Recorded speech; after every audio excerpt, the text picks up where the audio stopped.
Hello प्यारे दोस्तों, सभी लोग जानते होंगे कि 19 दिसंबर और 20 दिसंबर को यूपी जेल वार्डन का एग्जाम है। जो एग्जाम में हिंदी के मोस्ट इम्पोर्टेंट क्वेश्चन पूछे जा सकते हैं।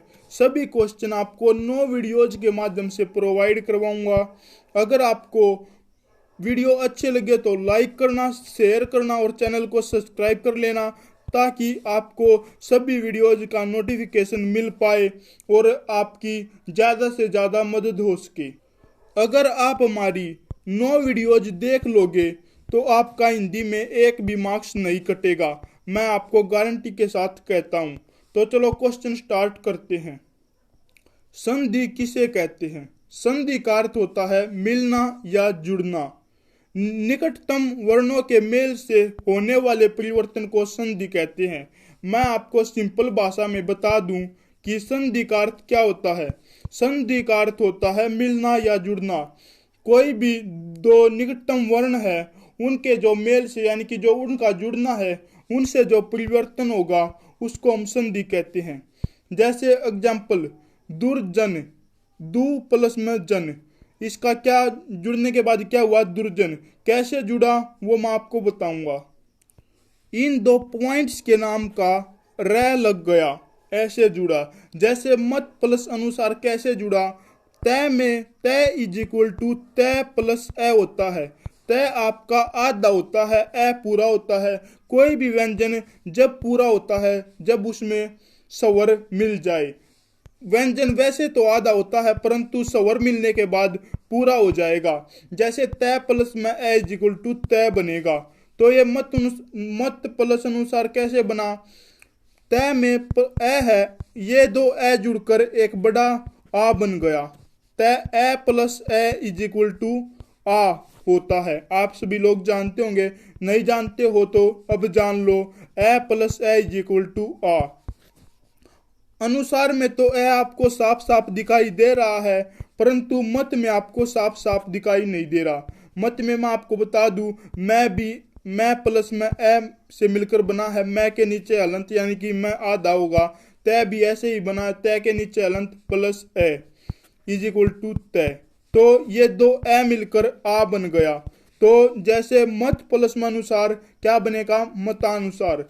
तो इसकी परिभाषा आपको समझ में आ गई होगी, मुझे ऐसा लगता है। नहीं आई हो तो आप कमेंट करना। और आपको सिंपल भाषा में मैंने समझा दिया है। वीडियो अच्छी लगे तो लाइक कर दो, फटाफट शेयर कर दो और चैनल को सब्सक्राइब कर दो, ताकि सभी वीडियो का नोटिफिकेशन आपको टाइम टू टाइम मिलता रहे और आपकी बहुत ज़्यादा मदद हो सके। चलते हैं नेक्स्ट क्वेश्चन पर। आपके एग्जाम में पूछा जाए संधि के कितने भेद होते हैं? ऑप्शन में दिया मिलेगा 3, 4, 5, 6। आपको टिक करना है 3। क्या क्या होते हैं? स्वर संधि, व्यंजन संधि, विसर्ग संधि। ये आप याद रखना, इंपॉर्टेंट क्वेश्चन है। एग्जाम में पूछा जा सकता है संधि के कितने भेद होते हैं। संधि के 3 भेद होते हैं, स्वर संधि, व्यंजन संधि, विसर्ग संधि। ये आप याद रखना, इंपॉर्टेंट क्वेश्चन बन सकता है जो कि मैंने आपको बता दिया। चलते हैं नेक्स्ट क्वेश्चन पर। आपके एग्जाम में पूछा जा सकता है स्वर संधि किसे कहते हैं? स्वर संधि दो स्वरों के आपस में मेल होने पर जो परिवर्तन होता है उसे स्वर संधि कहते हैं।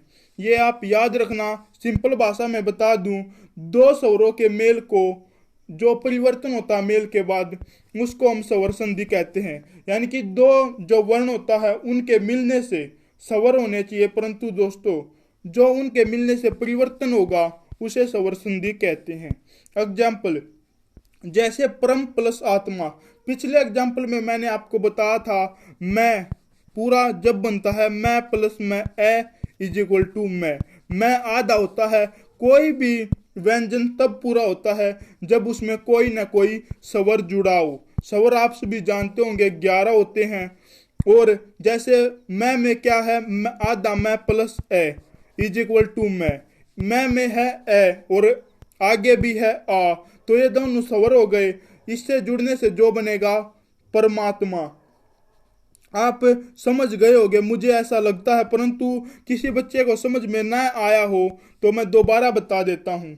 दो स्वरों के मेल से जो परिवर्तन होता है उसे स्वर संधि कहते हैं।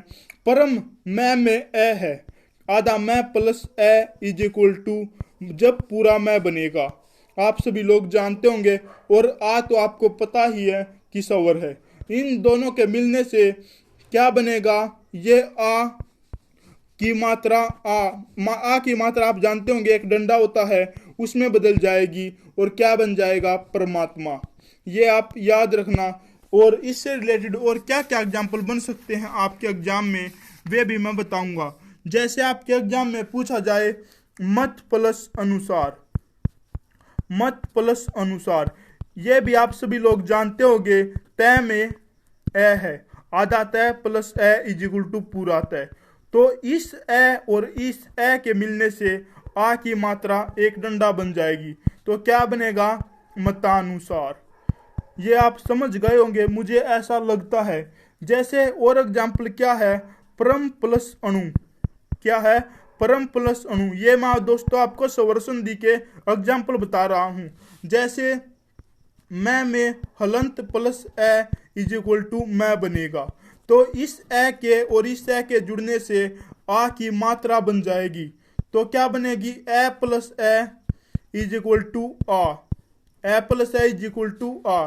तो क्या बनेगा, परम प्लस अणु का क्या बनेगा, प्लस परम प्लस अणु इज इक्वल टू परमाणु। जैसे परम तो ये पूरा आ गया, इन दोनों की जो ये इसमें मैं में ए है और इसमें ए है, तो इन दोनों के जुड़ने से आ बन जाएगा। आ बन के सीधा अणु लग गया, ये ए खत्म हो गया। तो क्या बना, परमाणु। तो ये भी आप याद रखना, आपको ऐसे टिक करना पड़ेगा। मैं बहुत ज़्यादा आपको एग्जाम्पल्स करवाऊंगा। अगर आपको वीडियो अच्छी लगी तो हम टारगेट रखते हैं 150 लाइक का। कितना टारगेट लगते हैं, 150 लाइक का। और इस वीडियो के माध्यम से हमारे अगर 250 सब्सक्राइब और एक्स्ट्रा हो गए तो हम 9 की 9 वीडियो आपको प्रोवाइड करवा देंगे और आपका एक भी मार्क्स नहीं कटेगा, गारंटी के साथ कहता हूं। तो वीडियो को लाइक कर दो, शेयर कर दो, सब्सक्राइब कर दो। आपके एग्जाम में पूछा जाए स्वर संधि के कितने भेद होते हैं, स्वर संधि के 5 भेद होते हैं। दीर्घ स्वर संधि, गुण संधि, व्यंजन संधि, यण संधि, अयादि संधि। तो आप याद रखना क्या क्या भेद होते हैं। दीर्घ स्वर संधि, गुण संधि, वृद्धि संधि, यण संधि, अयादि संधि। स्वर संधि के कितने भेद होते हैं, 5। तो आप याद रखना, आपके एग्जाम में पूछा जाए कि स्वर संधि के कितने भेद होते हैं, 2, 3, 5, 7। तो आप 5 पर टिक करना। कौन कौन से, दीर्घ स्वर संधि, गुण संधि, वृद्धि संधि, यण संधि, अयादि संधि। तो चलो चलते हैं नेक्स्ट क्वेश्चन पर। आपके एग्जाम में पूछा जाए दीर्घ स्वर संधि की परिभाषा दो। 4 ऑप्शन आपको दिए मिलेंगे, तो आपको कैसे टिक करना है। जब छोटा स्वर या दीर्घ यानी कि बड़ा स्वर ए प्लस ई, यानी कि छोटा स्वर आप समझते होंगे, छोटा ए है और बड़ा आ है। छोटा ई है, ये छोटा स्वर है, बड़ा ई ये स्वर है। तो आप जानते होंगे छोटा ऊ ये छोटा स्वर है, बड़ा ऊ ये दीर्घ स्वर है। तो आप इससे समझ गए होंगे मैंने कैसे परिभाषा लिखी है। जब छोटा या दीर्घ स्वर ए ई ऊ से परे, यानी कि एक तो इसमें ए आना चाहिए, चाहे तो ए आए, चाहे ई आए, चाहे ऊ आए, और इससे परे यानी कि दूसरे में भी या तो ए ई ऊ से परे छोटा या दीर्घ स्वर, इसमें भी ए ई ऊ आ जाए, यानी कि दोनों में ए ई ऊ, यानी कि ए ई ऊ आ जाए। तो कैसे करेंगे मैं आपको भाषा में बताता हूं, बिल्कुल सिंपल और आसान भाषा में बताऊंगा मैं आपको। जब छोटा या दीर्घ स्वर, आप छोटा तो समझ गए होंगे, छोटा ए है और बड़ा आ है। इसी प्रकार छोटा स्वर ई है, बड़ा स्वर ई है, बड़ी ई। इसी प्रकार ऊ छोटा स्वर है और बड़ा ऊ बड़ा स्वर है, यानी कि दीर्घ स्वर है। तो जब छोटा स्वर ए ई ऊ से परे, यानी कि इसमें भी ए ई ऊ होना चाहिए, इससे परे छोटा यानी कि दूसरे में भी ए ई ऊ होना चाहिए, तो दोनों मिलकर आ हो जाएंगे, ई हो जाएंगे और बड़ा ऊ हो जाएंगे। कैसे, जब दोनों साइड यानी कि एक साइड और दूसरी साइड ए ई ऊ हो और दीर्घ यानी कि दूसरी साइड इससे परे भी ए ई ऊ हो तो दोनों मिलकर बड़ा आ बड़ी ई और ऊ हो जाएंगे। जैसे वेद प्लस अंत वेदांत। जैसा कि मैंने बताया था कि कोई भी व्यंजन बिना स्वरों के पूर्ण नहीं है, तो द के नीचे अलंत plus A is equal to द बन जाएगा। तो कैसे वेद में भी ए है, क्योंकि द plus A is equal to जब पूरा द बनेगा, इसमें भी ए है और इसके आगे भी ए है, दोनों मिलकर आ हो जाएंगे, क्योंकि इसने दिया है A plus A is equal to आ। ये देखो दे रखा A plus A is equal to आ, तो क्या बन जाएगा वेदांत। जैसे मैंने आपको पहले बता दिया, मैं प्लस आधा मैं plus A is equal to मैं बनेगा, तो उसमें भी परम में भी ए है आखिर में और अणु के स्टार्टिंग में भी ए है, तो क्या बनेगा परमाणु। जैसे वह भी आधा वह plus A is equal to वह बनेगा, तो सौ में भी आखिर में ए है और अधीन के शुरुआत में भी ए है, तो क्या बन जाएगा सवाधीन। तो वीडियो अच्छी लगी तो लाइक कर दो, शेयर कर दो, सब्सक्राइब कर दो चैनल को और बेल आइकन को प्रेस करना ताकि लेटेस्ट वीडियो की जानकारी आपको सबसे पहले मिल सके। तो अगर आपको ये वीडियो अच्छी लगी तो लाइक कर दो। हम कल ही सेकंड वीडियो ले आएंगे। अगर हमारी इस वीडियो पर 150 लाइक आ गए और हमारे जो सब्सक्राइब है उससे एक्स्ट्रा 250 सब्सक्राइब हमारे और हो गए, तो हम कल ही सेकंड वीडियो ले आएंगे। और ज़्यादा से ज़्यादा शेयर करो। तो चलते हैं नेक्स्ट क्वेश्चन पर। जैसे दीर्घ स्वर संधि तो मैंने आपको बता दिया, अब मैं आपको बताऊंगा गुण संधि। गुण संधि किसे कहते हैं? जब ए और आ के आगे, जब ए और आ के आगे ई या ई हो, ई या बड़ी ई हो, ऊ और बड़े ऊ और ऋषि स्वर के आते तो दोनों मिलकर ए और ओ और अर हो जाएंगे। तो कैसे मैं आपको आसान भाषा में बताऊंगा। जब देखो मैं आपको बता दूं, ए और आ के आगे ई या बड़ी ई हो या ऊ या बड़ा ऊ या ऋषि स्वर आते ही इनके आगे तो हम क्या बनेंगे ए ओ और अर हो जाएंगे। मैं आपको एग्जाम्पल के थ्रू बताता हूं। जैसे कि सभी लोग जानते होंगे, वह बनेगा आधा वह plus A is equal to वह, तो इसमें ए आ गया, आपने देख लिया होगा।